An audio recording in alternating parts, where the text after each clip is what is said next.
when he Let gets me a pistol round. let me ask you something, Mitch. In that situation, it's 2 on Okay. 2 or it's 1 on 2, right? You're Jam Young, you get the kit, and your teammate just died trying to defuse the bomb. Do you realistically try to stick the defuse where they could potentially knife you and get a big chunk of money, which now Sully's going to have? I mean, he went up to like 5,800 at the end of the round. Or do you just try to fight them off the site so they have to shoot you? I mean, if you're thinking like money-wise, I mean, obviously you can get very lucky with sticking the defuse, but I would imagine not, considering your teammate just got picked off. Or am Yeah, I just thinking too much? I think that like there's two schools of thought on it. You could go for it, and they'll think you're faking it because why would you stick it after your teammate just died there? Maybe he's low on clock ammo, runs out of it while spamming, which happened, and you got the knife kill. But the thing is, it didn't work out. That's the important part. Regardless of what his school of thought was, it's 1-0 up. Vici have got scoots, deagles, 2 deagles. It's the magic formula. This could be their round, but it's going to be pretty difficult when you can see the positions they're in. Kaze playing in towards the spawn, immediately Zoking falls, so Kaze's got no support there. He can land the first kill, but how much more can you reasonably be expected to get with a scout? And it's none. You know, if they're still worried about clearing out some of these angles like underwood or backside tall box, sure, maybe you can get a little bit more damage in, even if your teammates are already coming up through connector or short to harass them. But when they're 3 players just staring at you, yeah, you're not going to get anything done. The same thing happens there for Advent, just swing from slowly to put the second on the board for Tyloo pretty cleanly, and now they're rocking up against an eco. So Vici are going to concede a 3rd round. It'll take a little while for them to bounce back. They got lots of time to think about the first buy round at least.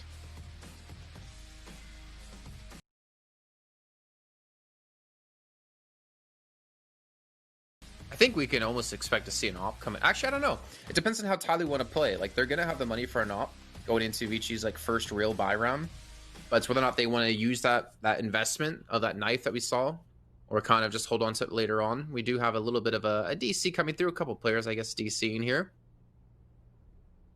But yeah, some far tough times for Vici Gaming. And I kind of am thinking the same thing you are when it comes to Vertigo. Like, why would you pick a map against a team who just decimated you on it and knows you so well?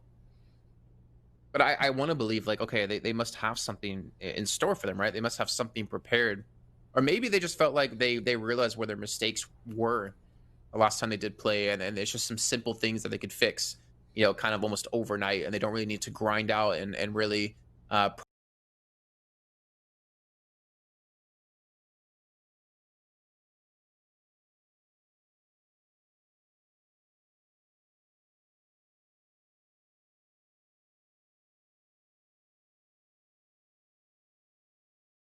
D13.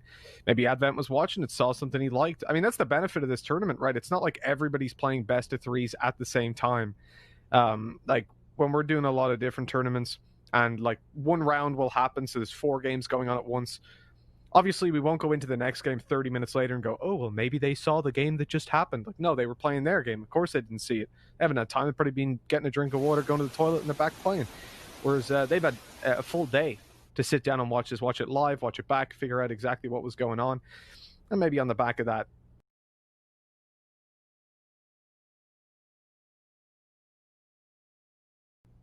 they'll be able to beat them. I don't know. I feel like there's just, if you're not playing any games, I'm sure they've probably scrimmed it. But again, within that region, I'm sure word gets around. I remember there used to be, back in Battalion, one of my buddies, Mark Corner, they've won, he played for Team Endpoint. They won every single big tournament anyways until the last one. Tens of thousands of dollars in earnings. And I remember they had this thing where they went on the scrim discords and they would start typing in looking for scrim on whatever map it was. It was called Manor House, but it doesn't really matter. And even against teams that played Manor House regularly, they would insta-ban it against them at the major, the $50,000 event, because they didn't want to play them, right? Because they'd researched it. Turned out they never once actually scrimmed on it. If someone did respond to them, they just said, oh, we've already got one, sorry. and they just kept posting like on a weekly basis, looking for scrims on Manor House, looking for scrims on Manor House. They hadn't prepared it at all, but they just made everybody veto it against them. It was absolutely brilliant. The mind games. I could think of a different term I would use than games there, as it did for me. But that's pretty like that's pretty next level, right? Yeah, but like we were even on the broadcast being like, "Oh, these guys have been practicing that map a lot," and then I was chatting to him afterwards. He's like, "Yeah, we've not played it once as a 5-man." Well, I'm curious then what happens, because like, what if they actually do want to find a scrim, or is this just like in their off time? Like one dude just like saying they're looking for one just to mess with people. Yeah, exactly. They'd finish scrims for the day, and then they would just like type in, "Yo, looking for scrim on this." And if they were actually sorting a scrim out, they would message a team privately, as opposed to putting it in the Discord for scrims. But the word does get around, right? But no one ever thought to ask, "Yo, have you scrimmed that team on this map?" Like everyone would just be like, "No, I thought you did. What? Who are they scrimming?" I mean, that kind of reminds me of. I think it was back when I was in Overwatch in the early days, and you talk to a team going into an event, to kind of get there, like where do they feel like they are, like how have the results been lately, and the amount of times I've talked to teams and they've been like, "Yeah, haven't lost a scrim."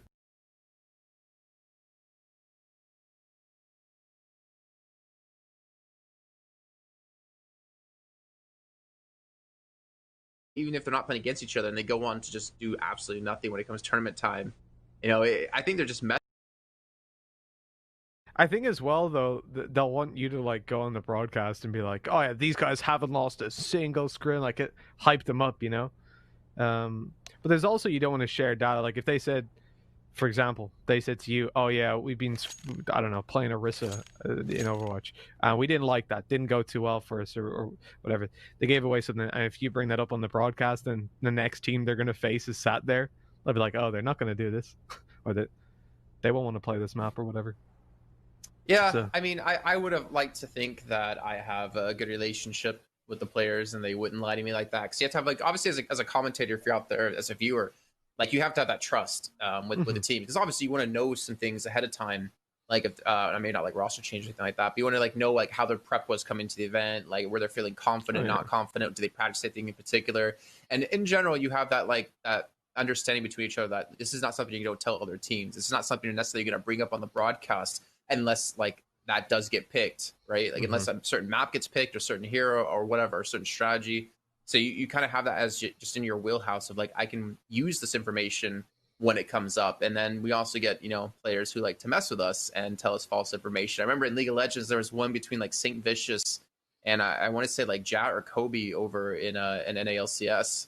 And they told him like specifically, like, we're going to run this character in the jungle. It's like something you would never expect. And they hover over it in the picking phase. And when the guys, I don't remember which one it was, starts talking about an extent like, yeah, they've been telling me they've been running this and it works really well in these compositions and blah, blah, blah for like a good couple of minutes. And then they switch the pick last second to mess with them. Hilarious happened back then. And what's also hilarious, having unfortunately some problems within some of the players lagging. I'm being told we should head to a short break here since we're not sure when they will be getting back. But when they do, you rest assured that we will come back as soon as possible to continue the action here in our first map of our last game of the day. When that horn blows, you know what that mean. Here come a king. Bow down, don't step in the ring. The end is near. Hear the fat lady sing. You hear them loud thumps. That's the crowd stumps. Wild and reckless, boy, they call us the wild ones. Never had no guide. Here come the rebels, the lost ones, the forgotten, the weirdos, and the odd ones. We are the bosses, we are the bad guys. We'll get you baptized into the dark side. When you hear the war cry, war cry, war cry, war cry. We are the wild ones, running the nightfall. Better stay inside, away from the outlaws. When you hear the war cry, war cry, war cry, war cry. Yeah, nah, you can't rock with us. A ticking time bomb, who wanna talk with us? All has fallen, we thrive in destruction. So hide your jewels, keep your chains tucked in. Watch the beauty all turn, nowhere to hide when the beauties all burn. Bring on the chaos, we won't make him. Take us to your leader and watch us take him. Kick in the door and break in, take everything you stole from from us. Everything that you owe to us. Take every opportunity you never showed to us. With no mask, so you know it's us. Listen to our war cry. We are the bad guys. We'll get you baptized into the dark side when you hear the war cry.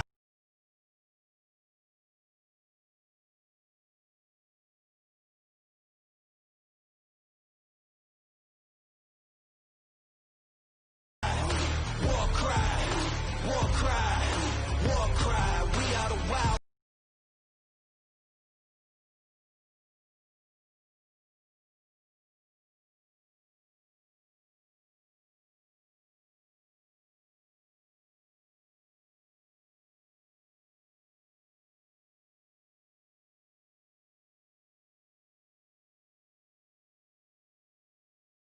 Ones running the nightfall. Better stay inside, away from the outlaws. When you hear the war cry.